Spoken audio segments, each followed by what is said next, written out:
Hi there.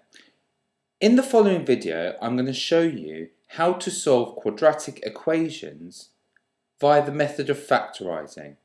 There are usually three ways to solve quadratics, and factorising is the first, using the formula is the second, and completing the square is the third. This video will focus on factorising. I will try and show you why the techniques work, where the ideas come from, and give you as many examples as possible of the different scenarios that the solving quadratic equations arise in.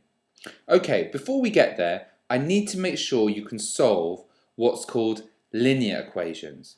These three are linear equations. Why? Well, because the power of x is 1, there is an x in here, not an x squared. The highest power of x is 1, and we have an equal sign. So they're linear equations. Question 1. X plus 3 is 0. How do I solve? Well, if I subtracted 3 off both sides, I would get x is equal to minus 3. There's my answer. Similarly with 2. To undo the plus 1, I subtract 1 off both sides, and I get x is equal to minus 1. Last one, 2 steps here. It's a 2-step linear equation. The first thing I do, I've got a number, I multiply it by 3, I add 1 and I get 0. To undo this process, I undo those steps but in reverse order. So to undo a plus 1, I subtract 1 off both sides, so I get 3x equals minus 1. And then to undo the multiply by 3, I divide by 3 and I get x is equal to minus 1 divided by 3. Now a negative number divided by a positive number gives you an overall negative. A mathematician would usually write something like this, minus 1 over 3, they would just write x is equal to minus the fraction a third. Okay, there are the three answers to simple linear equations. Okay, let's build this up. Imagine I asked you to solve this. This is a quadratic equation. Why? Well, it's an equation because it's got an equal sign. And it's a quadratic because the highest power of x in it is x squared.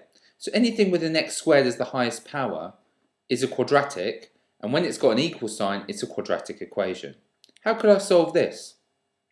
Well, maybe we can use the techniques that we apply to linear equations to have a go at solving it. I've got a number x, I square it, I add 4 times that number, and then I multiply by and then I add 3. So let's try and undo that process. Well, I could subtract 3 from both sides, and I would get x squared plus 4x is equal to negative 3. To undo the add 4x, maybe I might say, well, let's subtract 4x, so I get x squared equals minus 3 minus 4x.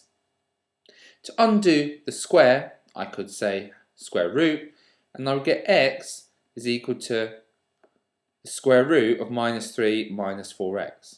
When you take square roots, you always get a plus and a minus. So it's plus or minus the square root of minus 3 minus 4x. But hold on a minute. How can this be an answer for x? X is on both sides. How can x equal the solution when there is still an x in it? That doesn't help us at all. So the method of trying to use the process we did with linear equations by undoing the procedure that happened to x in the first place will not work here. We need something new. Okay, let me try and show you what that new thing is and why it arises. So I want to start off by saying to you, imagine there were two numbers, diamond and circle, that multiplied to give 100. What are the two numbers? Well, you may say, sir, 10 and 10. Because 10 multiplied by 10 is 100. But I might say to you, well, hold on a minute.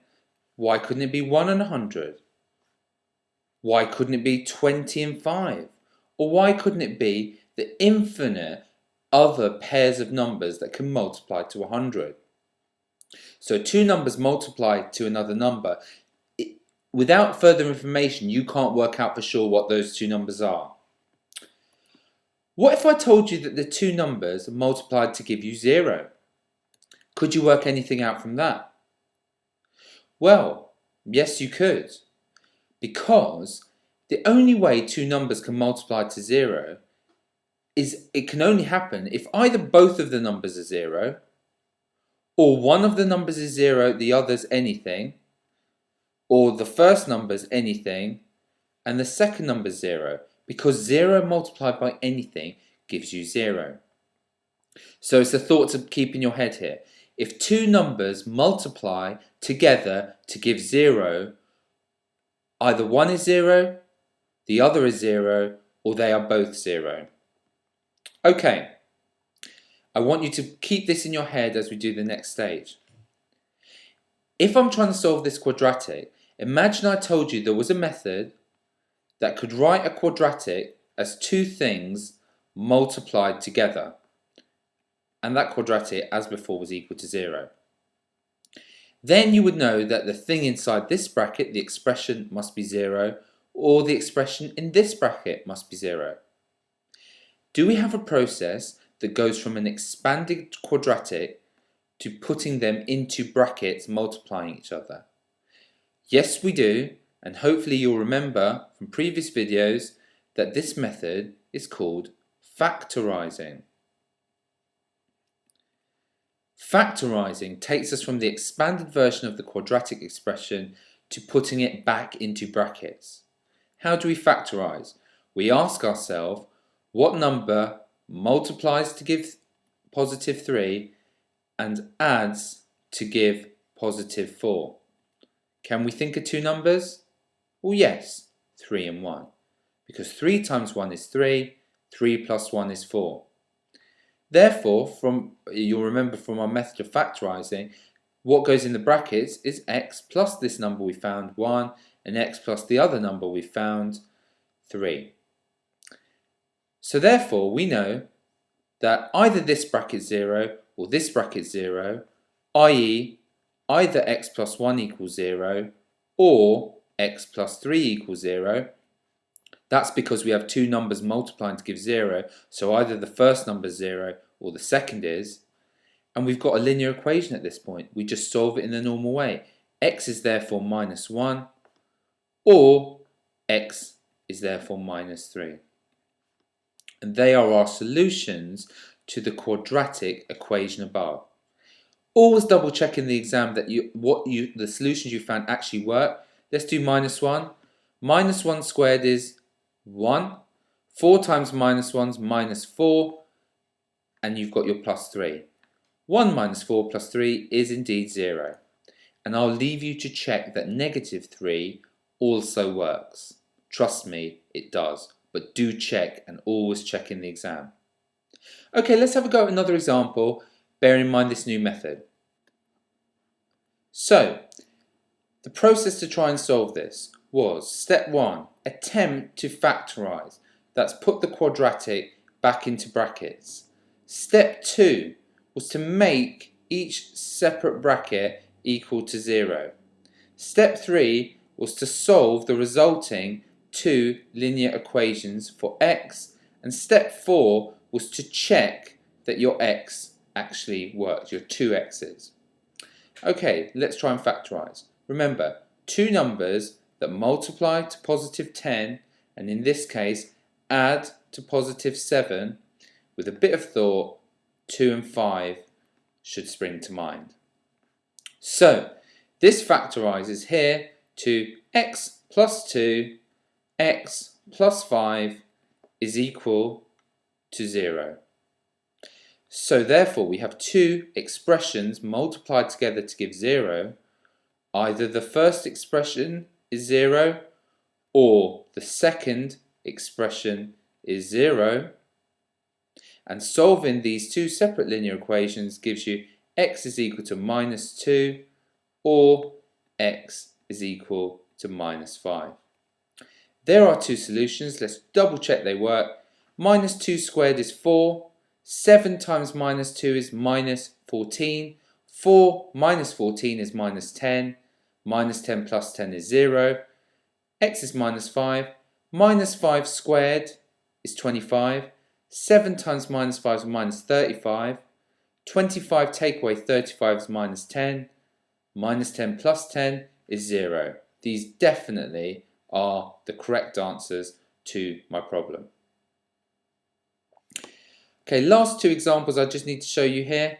Imagine it was already factorised for you. We've got a quadratic here, but it's already been factorised. All the hard work's been done.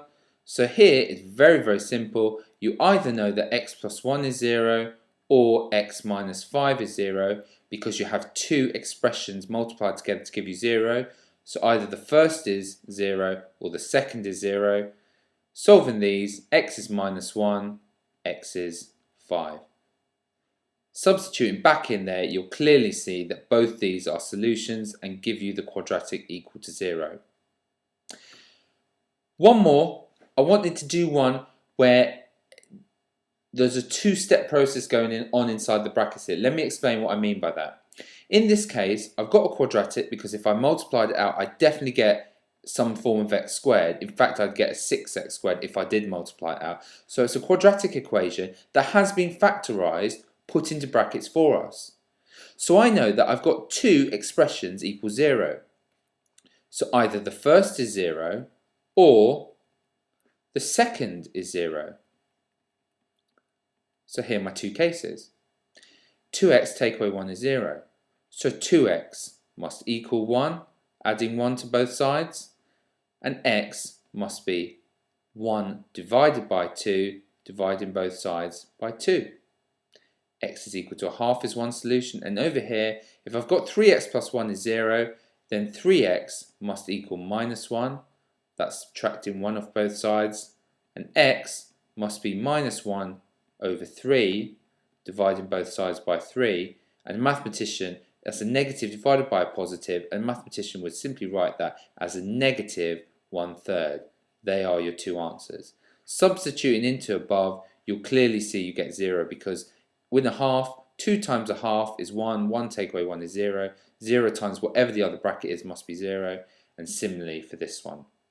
So when they're already in brackets, it's very straightforward, but do be careful when there's a two-step linear equation ending up being in the brackets. There's 2 steps to find your x. Okay, I've got 20 questions here for you to try. Let's remember what we need to do. For each of 1 to 10, factorise, make the expression in both of the brackets equal 0, find your x or your variable, your t, your r, whatever it is in the question, and check that when you substitute back into the original, you get 0. Questions 11 to 20 are already factorised for you. Make both brackets equal 0 and solve the resulting linear equation. Check your answers work. I'll pause the video there for a second if you want to attempt these questions, and I will show you the answers in 5 seconds.